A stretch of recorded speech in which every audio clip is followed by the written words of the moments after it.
कल की क्लास में हमने 31 से 40 तक के क्वेश्चनों को करने की बात करी थी। उसमें दो शायद कराए थे मैंने, एक तो मैंने कराया था वो वाला 31 ही कराया था, एक मैंने कराया था 34 जिसमें फीटा भी निकालना था। वाकई हो गया आपसे? आंसर सबके करेक्ट आ रहे हैं? फिर भी एक दो अपन ऐसे ही प्रैक्टिस के लिए और कर लेते हैं। 39 का आंसर गलत आ रहा है। 39 का आंसर गिवन नहीं है। अरे ये तो बावले जैसा क्वेश्चन है। 39, चलो 39 करते हैं। उससे पहले एक बार और बीच में भी एक आध क्वेश्चन मुझे अच्छे दिख रहे हैं, वो भी मैं एक आध कुछ करा दूँ तुम्हें। 38 करा देता हूँ, क्योंकि यार कौस्तुभ ने कहा है उसकी बात रखनी पड़ती है। देखो कौस्तुभ की जान पहचान बहुत है। चलो, जब भी मैं कौस्तुभ को डांटता हूँ मुझे कम से कम कोटा से 15 जनों के फ़ोन आते हैं, सर आज आपने किसको डांटा? मैं कहा कौस्तुभ शर्मा। जानते हो कौन है वो?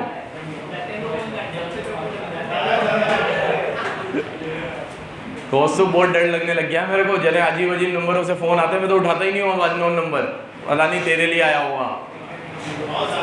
चलो question 38, question number 38, intermediate consumption और एनडीपीएफसी पूछा है। क्या पूछा है? इंटरमीडिएट कंजम्पशन और एनडीपीएफसी। आपको परचेज ऑफ रॉ मटेरियल दे रखा है, इंक्रीज इन स्टॉक दे रखा है, इंपोर्ट है, डोमेस्टिक सेल्स है, कंजम्पशन ऑफ फिक्स कैपिटल, इसको डैप बोलते हैं, याद है ना? डैप के 4 नाम बताए थे थ्योरी में। कंजम्पशन ऑफ फिक्स कैपिटल याद है? Capital consumption allowance, replacement of fix asset और डेप्रिसिएशन। याद रखना 4 नाम होते हैं। तो कंजम्पशन ऑफ फिक्स कैपिटल का क्या मतलब है? Depreciation. Power charges, export, import, VAT, subsidy, goods for self consumption. ये तो जिसका भी आ गया ना एक बार में बहुत बढ़िया है। बाकी क्वेश्चन बहुत बढ़िया था, एक बार में आने जैसा नहीं था ये। इससे बहुत सारी जिनका आ गया बहुत ही बढ़िया है, वेरी गुड। सबसे पहले तो इंटरमीडिएट कंजम्पशन पूछा है, तो वो तो देखो मेरी बात सुनो बच्चों, सुनो बच्चों मेरी बात सुनो। ना भी बोलता तो इंटरमीडिएट कंजम्पशन तो वैसे भी निकालना पड़ता मुझे, क्योंकि मैं एनडीपीएफसी निकालना है। और इस मेथड से मैं वैल्यू ऑफ आउटपुट में से इंटरमीडिएट कंजम्पशन माइनस करूंगा तो ही तो जीडीपी एमपी पे पहुंचूंगा। इस मेथड से कहाँ पहुंचता हूँ मैं? जीडीपी एमपी पे पहुंचने के लिए इंटरमीडिएट तो वैसे भी माइनस करना पड़ेगा। तो ये ना भी बोलता तो भी इंटरमीडिएट कंजम्पशन निकालना पड़ता, तो मैं ऐसे ही निकाल लेता हूँ। इंटरमीडिएट कंजम्पशन ढूंढते जाओ। इंटरमीडिएट कंजम्पशन में क्या क्या आएगा ऊपर से? पहला परचेज ऑफ रॉ मटेरियल, ये आएगा परचेज ऑफ रॉ मटेरियल। देखते जाना आगे। ओ भाई बुक में तो देख ले, करके नहीं लाते, अब मैं यहाँ करा रहा हूँ, वो तो देख लो। इंक्रीज इन स्टॉक यानी इंपोर्ट ऑफ रॉ मटेरियल, ये भी आएगा। नेक्स्ट डोमेस्टिक सेल्स नहीं आती। कंजम्पशन ऑफ फिक्स कैपिटल, ये तो डैप है। पावर चार्जेस, ये भी आएगा, पावर चार्जेस। प्लस आगे एक्सपोर्ट नहीं आता, इंपोर्ट नहीं आता, मतलब इंपोर्ट ऑफ मशीन। भाई मैंने आपको लिखवाया था मशीन वगैरह नहीं आती है। भाविया रीजन क्या था? मशीन वगैरह क्यों नहीं आती है? तेज बोल बेटा। एक बार ही परचेज होती है तो तू बोल जगजीत, थोड़ा ढंग से बोल। क्या इन्वॉल्व नहीं होती? कहाँ इन्वॉल्व नहीं होती? तू बोल सिमरिता, क्यों नहीं आती इंपोर्ट ऑफ मशीन?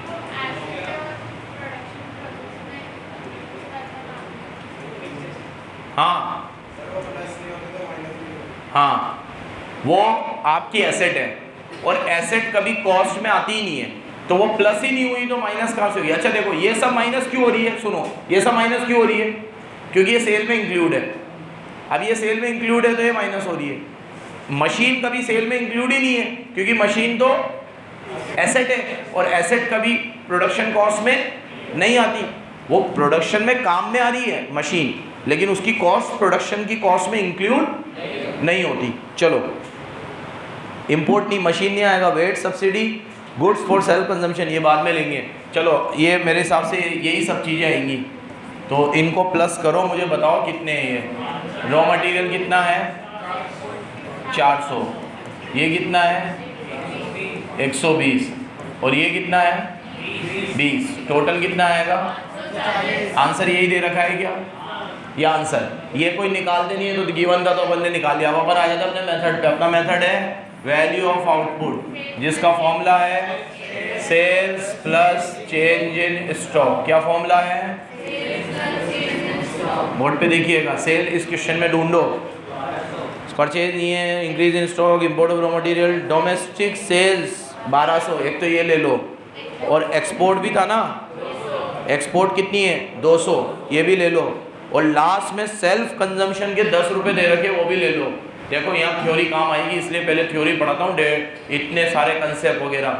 थ्योरी में प्रिकॉशन पढ़ाया था, और प्रिकॉशन में बोला था कि जो गुड्स, जो सुन नहीं रहा है ना बहुत पछताएगा, जो गुड्स सेल्फ कंजम्पशन में काम में आते हैं वो भी हम नेशनल इनकम में लेते हैं। वैल्यू एडेड मेथड में लिखाया था, याद है क्यों लिखाया था? एग्जाम्पल अभी याद आएगा तुम्हें, फार्मर्स का दिया था कि अगर एक फार्मर ने 1000 क्विंटल गेहूं उगाया, जिसमें से 900 क्विंटल उसने बेच दिया और 100 क्विंटल वो खा गया, तो वो भी नेशनल इनकम में आएगा। रीज़न क्या दिया था इसका? वेरी गुड, वो गुड्स प्रोड्यूस तो हुआ है ना, वो गुड्स याद आ रहा है। तो अगर हम ये सेल्फ कंज्यूम नहीं लेते तो 10 रुपये से हमारे आंसर में फ़र्क आ जाता, तो इसे भी हम लेंगे। बराबर एक एक थ्योरी काम की है, एक एक थ्योरी, सब थ्योरी में से ये निकल के आ रही है सब चीज़ें। चलो, सेल्स कितनी है? डोमेस्टिक सेल्स कितनी थी? 1200, एक्सपोर्ट कितनी थी? 200, सेल्फ कंजम्पशन कितना था? 10, और चेंज इन स्टॉक भी था शायद। कितना है change in stock? Increase in stock 60, दिख गया? दिख गया? अरे सेकंड लाइन में है, दिख गया? 1470 कितना होगा? 1470। अब वैल्यू एडेड निकलेगा, क्या निकलेगा? वैल्यू एडेड का formula value of output minus intermediate consumption. Value of output कितना है? 1470। इंटरमीडिएट कंजम्पशन कितना है? 540, है ना? तो 1470 में से 540 जाएगा, 1400 में 500 गए, 970 में से 40 गए, 930, कितना आएगा? और इस मेथड से हम पहुंचते हैं जीडीपी एट एमपी। कहाँ पहुंचते हैं? तो जीडीपी एट एमपी आ गया, यही कितना? 930। कितना आ गया? क्वेश्चन में देख के बताओ, पूछा क्या है? NDP FC.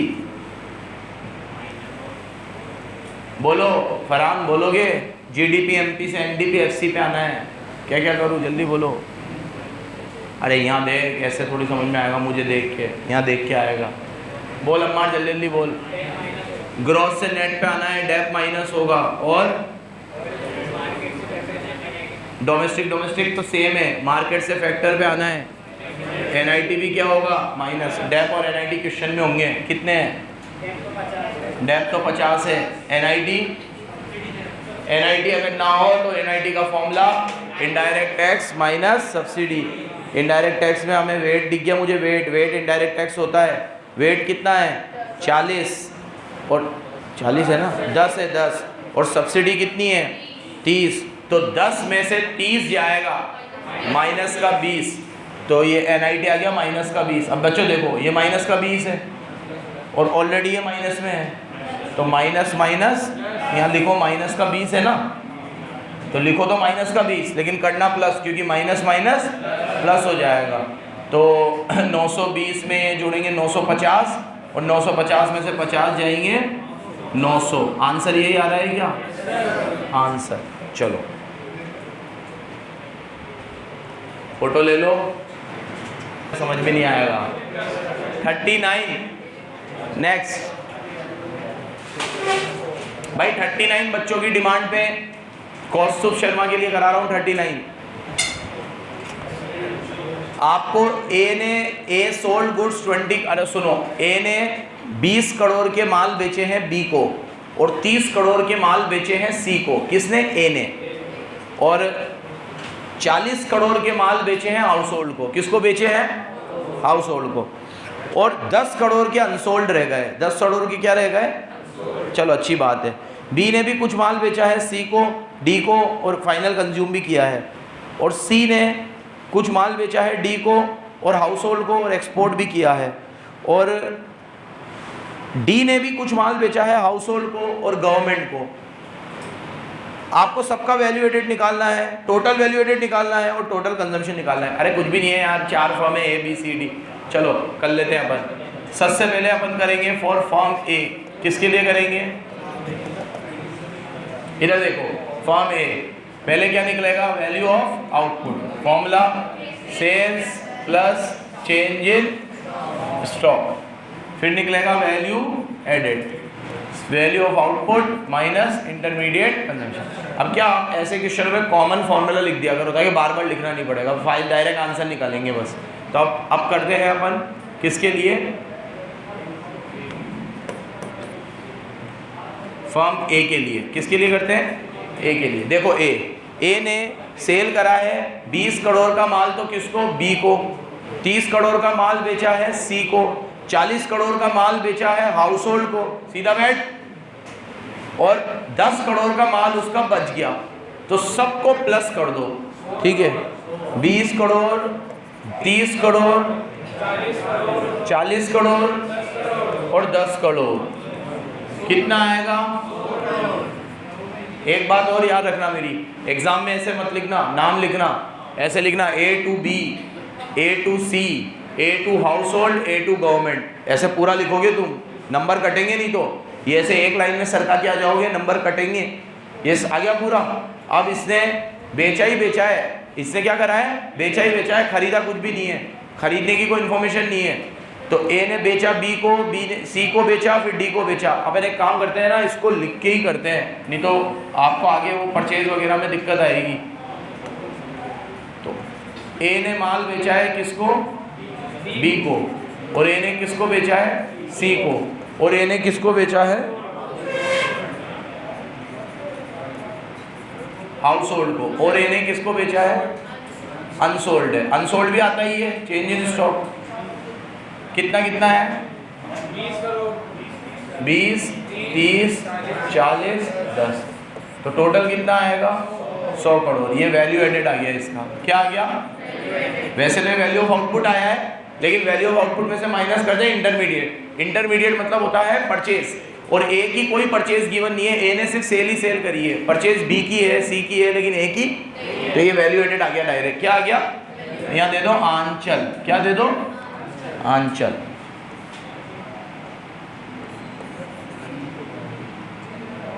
अब आते हैं बी पे। बी सुनो इधर, B sold his goods. B ने 40 करोड़ का माल तो बेचा है सी को। तो बी ने माल बेचा है किसको? सी को। कितने का? 40 करोड़ का। फिर बी ने 60 करोड़ का माल डी को भी बेचा है, नहीं है ना?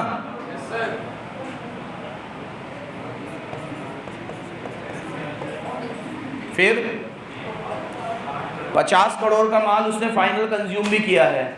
तो बी ने क्या करा है? फाइनल।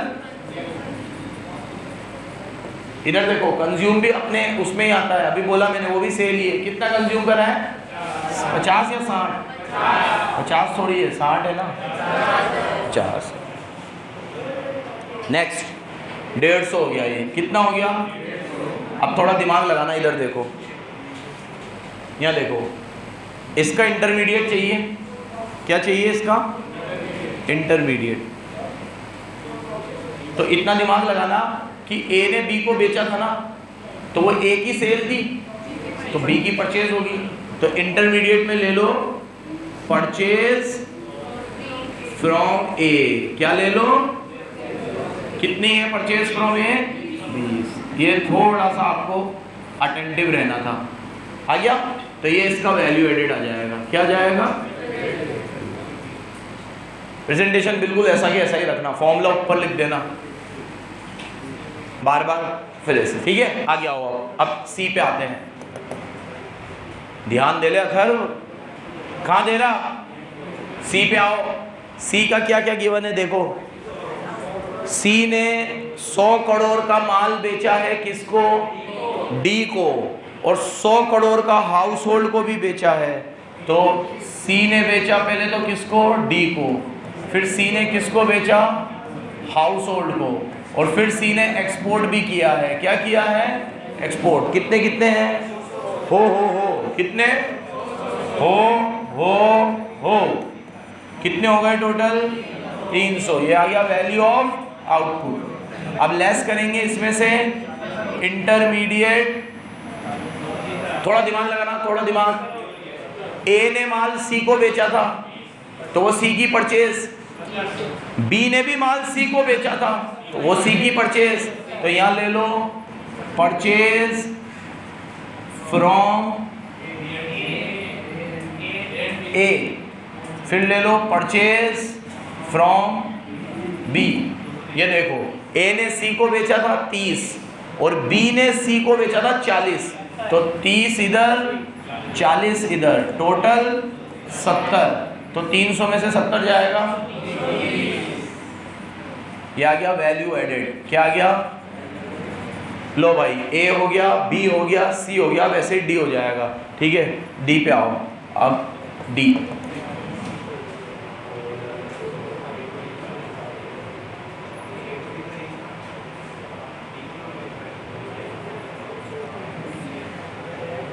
लो आओ डी पे आओ जल्दी फटाफट। डी का क्या है नाटक, चलो डी का कम नाटक है। डी ने 300 का माल हाउस होल्ड को बेचा है तो D to household, household को कितना बेचा है, 300। और डी ने 100 करोड़ का माल गवर्नमेंट को भी भेजा है तो डी टू गवर्नमेंट। तो ये टोटल हो गया कितना, 400। इसमें से भी लेस करेंगे इंटरमीडिएट कंजम्पशन। फिर दिमाग लगाना, ए ने तो डी को बेचा ही नहीं था, बी ने बेचा था डी को कितने का, 60 का, सी ने भी बेचा था डी को 100 का, और डी तो अपने आप को बेचेगा नहीं। तो परचेज फ्रॉम बी और परचेज फ्रॉम सी। बी का कितना था 60 और डी का कितना था 100, तो 60 और 100 टोटल हो जाएगा 160। 400 में से 160 जाएगा 240। कितना आएगा, ये आ गया इसका वैल्यू एडेड। 4 आंसर आएंगे, number 1, number 2, number 3 and number 4। कोई दिक्कत इसमें, फोटो ले लो भाई।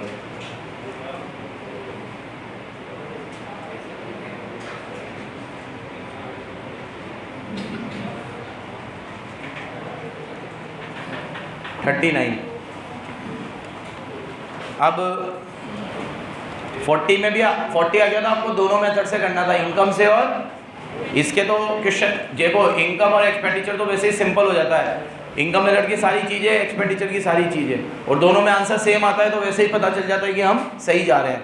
ठीक है, अब लास्ट 6 क्वेश्चन आपको और करने हैं 41 से 46 तक। कहाँ तक करने हैं, सॉरी 4 क्वेश्चन 41 से 40। एक में करा देता हूँ 42, रहने दे यार। जीडीपी एफसी निकालना है और सब्सिडी निकालना है। क्या निकालना है,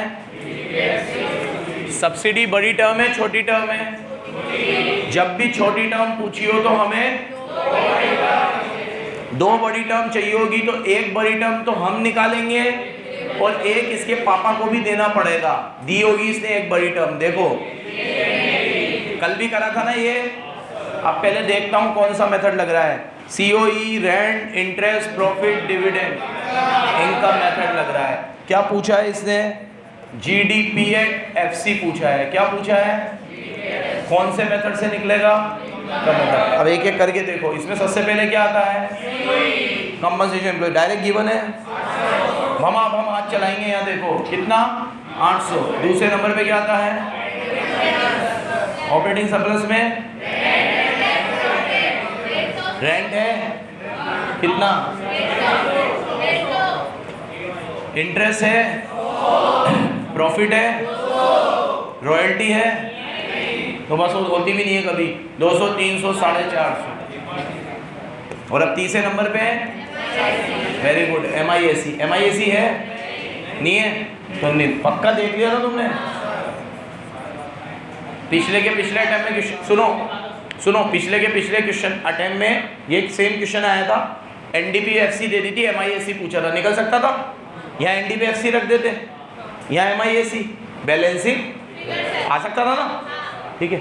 और एक उससे पहले आया था GDP-MP दे दिया था, तो आप GDP-MP से NDPFC पूछो और फिर MIAC पूछा था। मतलब अभी बीच में 2-3 बार ऐसे क्वेश्चन आ गए जिसमें MIAC पूछे जा रहा है, मजे आ रहे हैं। हमें अगर फॉर्मूला बनाना आता है, मेथड याद है, तो मैं कुछ भी उड़ा दूँ, कुछ भी एक चीज़ उड़ाऊंगा तो एक मेरे को देनी पड़ेगी, घबराना मत। एक चीज़ उड़ाऊंगा तो एक मुझे देनी पड़ेगी। चलो कहाँ पहुँचूंगा, 1200। क्वेश्चन में देखो पूछा क्या है, GDP है, नेट से ग्रॉस पे आने के लिए,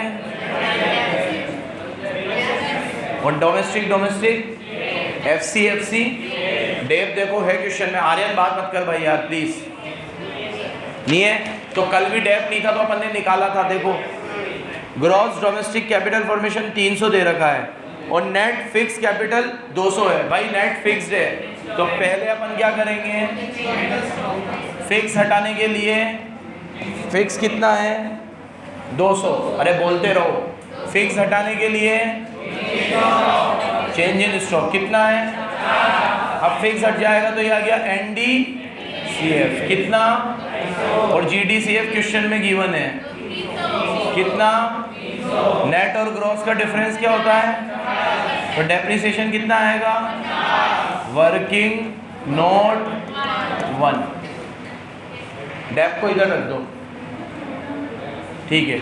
अब 1250 में 50 जोड़ दो बस, 1300 आंसर यही दे रखा है क्या, देखो। अब सब्सिडी निकल जाएगी, कैसे निकल जाएगी, यहाँ देखो, एक बड़ी टर्म को इधर उधर रख दो, एक बड़ी टर्म इधर रख दो, GDP एंड FC, और इक्वल टू के बाद एक बड़ी टर्म उधर रख दो, GNP and gross same, domestic से नेशनल पे आने के लिए प्लस NFIA, फैक्टर से मार्केट पे आने के लिए प्लस NIT, GDP FC रख दो 1300, NFIA NIT में से एक होगा, NFIA है कितना है, और GNP भी होगा कितना है, GNP कितना है 1450। अब 1300 में ये जोड़ो 1420, 1420 उधर जाके माइनस हो जाएगा, 1450 में से 1420 गए, NIT कितना आया 30, सब्सिडी आ जाएगा। NIT का फॉर्मूला है IT माइनस सब्सिडी, NIT तो ले लो 30, IT सब्सिडी में से IT है 60, तो सब्सिडी इधर आके प्लस होगी और ये 30 उधर जाके माइनस होगा, तो सब्सिडी का वैल्यू आएगा 30। देखो 30 आ रहा है। और फाइनली ये चैप्टर अब समाप्त हुआ 1.5 महीने की मुशक्कत के। लेकिन अभी प्रैक्टिस के लिए एक शीट और दी है होमवर्क वाली, अब उसे कैसे करोगे मेरी बात सुनो। अब अपन रोज पढ़ रहे हैं तो अभी तो बिल्कुल ताज़ा है, अब वो शीट अभी मत करना, अब मैं वो शुरू करूँगा इंडियन इको, तो उसके चैप्टर जब चलेंगे तब मैं बोलूँगा 15-20 दिन बाद थोड़ा इस चैप्टर को भूलने दो, फिर उसे सॉल्व करना, ताकि ये चैप्टर हमेशा दिमाग में घूमता रहना चाहिए। और फिर एक और ऐसा इनकम डिटर्मिनेशन है, वो भी करेंगे। बस 2 में से प्रैक्टिकल आता है, या तो इसमें से या उसमें से। ये आपका समाप्त हुआ, ठीक है, धन्यवाद। बंद कर दे भाई।